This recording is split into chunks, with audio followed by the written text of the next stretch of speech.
કૂતરીને પછી જોરથી એને હાથ કર્યો જીવણ તોડ કે પળ આવી ગઈ. તો કે હા બાપા, તો કે જીવણ તોડ કે પલ આવી ગઈ. અને એ મુઠ્ઠીઓ વાળે હો ભાઈ જીવણ ભગતે બાપુના શરણમાં બેસી ગયા, એ ઉપદેશ આપ્યો, એને વાત સમજાવી, મહામંત્ર સમજાયો. અને પછી એને એટલું કીધું હો કે જીવન યાત્રા ધામ હમણાં મારા બાપ ક્યાંય જાતો નહીં હોક, અને આમાં ને આમાં રહીએ, ભજન બળ વધારીએ, ભજન વધારે કરીએ. જાત્રા ધામ જવાનું મન બહુ નો મનને ત્યાં દોડવતો. હા બાપા. અને આવ્યા ગયાનો આશરાનો ધર્મ પાળજે, જે કાંઈ હોય તે એને ખવડાવવું, ચા પાણી પાવા, પાણી પાવું, નકર કાંઈ ન હોય તો પાણીએ પાવું હરખથી, અને આવકારો મીઠો રાખજે જીવન. તો કે હા બાપા કે હવે ભીમ સાહેબ આવી ગયા આમરણ. હવે 2-4 મહિના થયા ત્યાં તો સંઘ નીકળ્યો ગંગાજીએ જવા. એટલે ઓલા કહે ભાઈ આપણા આમના મૂંગા હાલવું, એથી કે અહીંયા કોઈ જો એવો માણસ સત્સંગી ભજની હોય ને આપણે ભેગો હોય તો મજા આવે. ભગત માણસ આપણા વાટકા ઉકલે બે વાત. ગામના કશે અહીંયા ગામના માણસો 2-4 બેઠા હતા, એને પૂછ્યું કે ભાઈ અહીંયા કોઈ એવો ખરો સત્સંગી ભજની? એલા તો કે અમારા જીવન ભગત છે કે. હા, એ તમે આમ તો ઠેઠ ગંગાજી પૂગો ને ત્યાં લીકી નો એની જ્ઞાન ખૂટક. મેઘવાળ સમાજમાં છે એમ. અને મેઘવાળ સમાજમાં. તો કે તો હાલો થઈ ત્યાં ગયા ભાઈ ત્યાં. તો કે જીવન ભગત? તો કે હા બાપા આવો કે જાલુ માતાને કે ચા મેકો. આ યાત્રાવાળો આવ્યા છે, આપણે ત્યાં ભગવાન આવ્યા, ચા પાણી પાયા બેઠા. બોલો બાપા હવે તમારે જે કામ હોય. તો કે ભગત અમારા વાત નથી ઉકળતી ને, તમે જો ભેગા આવો અને કાંઈક સત્સંગ વિશે વાત કરો, કાંઈક ભજન ગાઓ તો અમારી વાટ ઉકલે. તો હા બાપા. આને મન ગયું, જીવણ બાપાને મન ગયું કે ભાઈ ગયા હોય તો થાય હો ગંગાજી. અને આ તો ઘરે બેઠા ગંગા આવી, આ પ્રવાહ આવ્યો છે, જે પ્રવાહ ભેગો હાલ્યો જાવ કે. પણ એને જે યાત્રાળુ હતા એને એમ કીધું કે તમારે એક દી મારને રોકાવવું પડશે. તો કેમ? તો કે ભાઈ મારે ગુરુ પૂછવું પડે. અહીંથી માણસને મોકલ્યો આમરણ, અને ભીમ સાહેબને વાત કરી, ચિઠ્ઠી લખીને આવી. બોલ. હવે ચિઠ્ઠીમાં એને એક જ કડી લખી. કેવી? ભજન લખ્યું હતું. ભજનની. આખું ભજન તો આપણે નથી બોલી ગઈ એમ.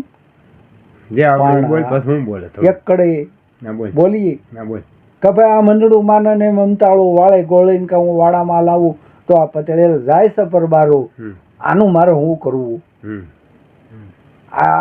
આટલું જ એક જ કડી ભીમ સાહેબે વાંચી. અને તરત ભીમ સાહેબને હેરડો પીડ્યો કે જીવનમાં થોડોક હકડકલ થયું છે. ત્યાં મોરાર સાહેબના શિષ્ય કલ્યાણ સાહેબ આવ્યા ત્યાં, જીવણ બાપા ગુરુભાઈ.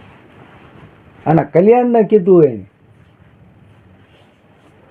કે કલ્યાણ તો કે હું તાર ઘોઘાવદર ભાઈ જ આવું જો હતું. તો કેમ? કે ઓલા ભાઈ જીવન ને હકલ દખલ થયું છે, જાત્રા કરવા જવું એમ મન થયું છે ગંગાજી જાત્રા કરવા જવાનું.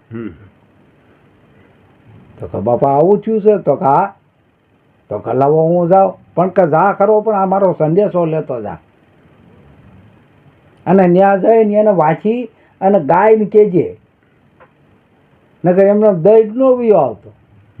બોલજે. તો કે કાંઈ વાંધો નહીં બાપા. કલ્યાણ સાહેબ તો આ આવ્યા, અને આ ગંગાજીએ જવાવાળા પ્રવાસી બધાય યાત્રાળુ બધાય બેઠેલા, ને આ કલ્યાણ સાહેબ ઘોડામાંથી આવ્યા ને આવીને ઉતર્યા અને પગે લાગ્યા જીવણ બાપા. ગુરુભાઈ આમાં અને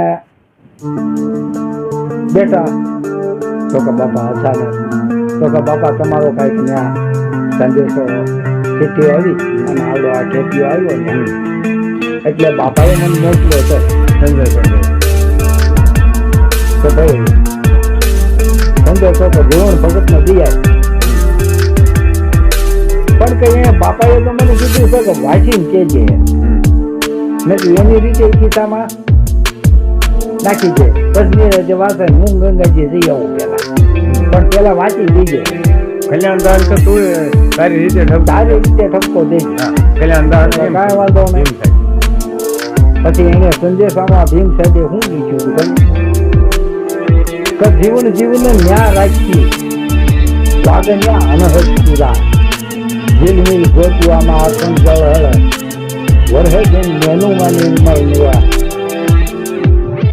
કાયમથી આ નિર્મળ નુરા હરખ હોવો જોઈએ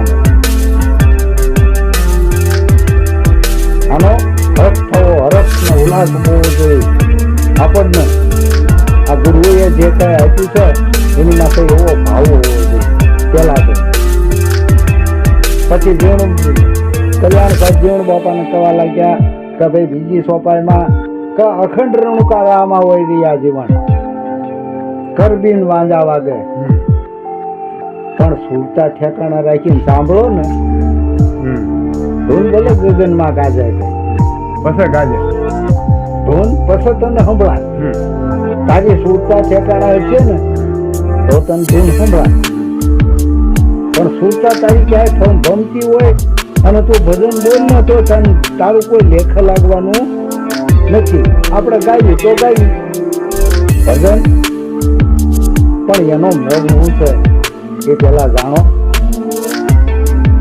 પછી ત્રીજી સોપાઈમાં કહેવા લાગ્યા કે તારે ગંગાજી ગાવું છે ને કલ્યાણ સાહેબ જીવણ બાપાને કહેવા લાગ્યા કે ભાઈ હાંભળ જીવન ગંગા કે જમનાન સરસ્વતી ત્રિવેણીને ઘાટે ચિત્રમણામાં અને ગમજ્યમ બોલી દેજો આની વાતમાં બેસતો એ અમારે આ જે કઈ ગુરુ મહારાજ તમને આપ્યું છે ને એ યમાં તું આમ છૂટા રાખ ને એટલે બધું આવી જા ગંગા જમનામ સરસ્વતી આ જીકાનથી શબ્દ સારા બોલવા શીખી જાય પણ આમાં સુરતા રાખે તો અને હજી તને સમજાણું હોય તો અણી અગર પર આ એક છે હેરો રમતા રામ અમારા નીત આનંદ નેણુમાં નીરકો સદગુરુ ઉભા છે તારી હામાં એ ક્યાંય નથી જવું પડે કાશી ન જવું પડે ને વિશ્વ ઘાટે ન જવું પડે કે ગંગાજી ન જવું પડે ભાઈ ગુરુની હામી લગ્ની હોય ને એટલે ક્યાંય જવાની જરૂર નથી ભગવાનના દર્શન એમાં જ થાય ગુરુમાં જ થાય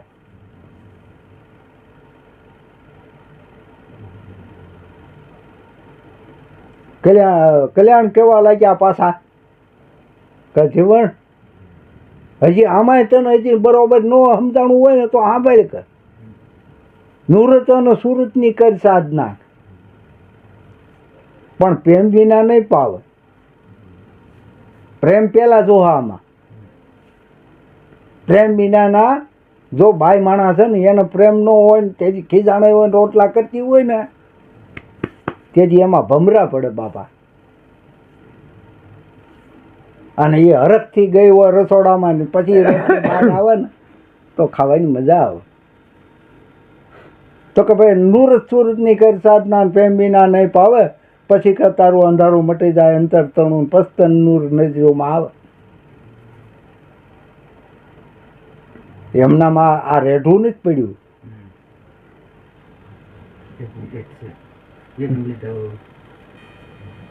પછી કે આ સંદેશો સતલોકનો ભાઈ આ ભીમ સાહેબે ભેજો પત્ર એને લખ્યો છે પ્રેમનો એ જીવન તમે આને લગ્નથી લેજો એ જીવન ન્યા રાખીએ કે વાગે ન્યા આનંદ તુરા કાયમ આનંદ જ હોવો જોઈએ કાયમ છૂટતા એમાં જ હોવી જોઈએ. અને ભજન જેટલું ભજન બળ હોય છે ને એટલું તમને જ્ઞાન પ્રાપ્ત થશે. ભજન બળ ઘટતું હોય, ભજન જ આપણું ઘટતું હોય તો શું થાય? પછી જીવન બાપા નો ગયા. ના પછી તો- પછી ગંગાજી નો પછી ગયા. ગંગાજીએ જવાનું બંધ બંધ રાખ્યું. રાખ્યું. બરાબર. હા. અને સંઘને કીધું કે ભાઈ તમે જાઓ, મારા નથી આવો, મારો ગુરુને આજ્ઞા હા. નથી. પછી ગુરુ મહારાજ કીધું એ પ્રમાણે હાલ્યા. હાલ્યા. બરાબર. સતગુરુ દેવની જે